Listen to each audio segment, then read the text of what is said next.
Assalamualaikum warahmatullahi wabarakatuh.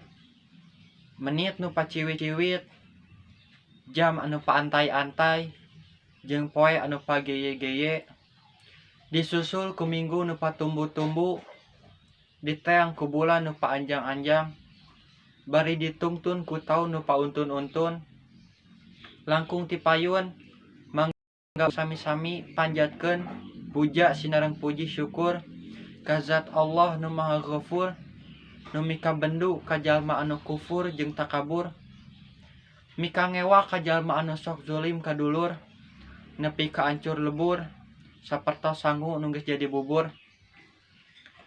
Teu hilap salawat sinareng salam oge pamugia sapapaosna dilimpah curakeun ka junjungan urang sadaya nyaeta habibana wa nabiyana Kanjeng Nabi Muhammad sallallahu alaihi wasallam, katut ka keluargana, sahabatna, tabiin, itba'ut tabiin, tur ka urang sadaya salaku umatna.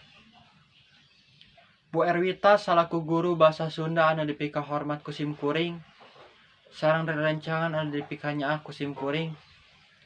Dina kasempatan anu bahagia ieu, kuring bade ngadugikeun biantara anu nungtut ilmu sareng kautana.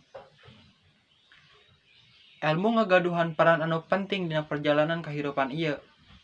Sabab ku ilmuna anu dipika gaduh, jalma bakal tiasa ngabedakeun anu mana anu leres sareng anu mana anu salah. Kalayan ilmu, jalma bakal langkung mantep dina ibadah ka Allah Subhanahu wa taala. Kusabab aranjeunna terang dasar sareng tujuan aslina. Di sisi anu sanesna, upami batur henteu terang kana ilmu agama, maka sagala anu anjeunna lakukeun sia-sia. Sabab anjeunna henteu terang dasar sareng tujuanana. Sangkan hal-hal sapertos kieu henteu dugi ka umat Islam. Urang kedah terang yen umat Islam ngagaduhan kawajiban nyaeta milarian ilmu. Dina hubungan ieu Rasulullah sallallahu alaihi wasallam ngadawuh milari ilmu wajib pikeun lalaki sareng awewe muslim.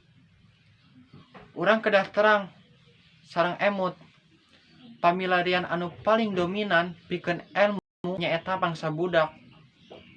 Kusabab dina waktos eta kakuatan newakna masih kuat pisan. Janten ilmu anu diala bakal terus diemut dugi ka akhir hirupna.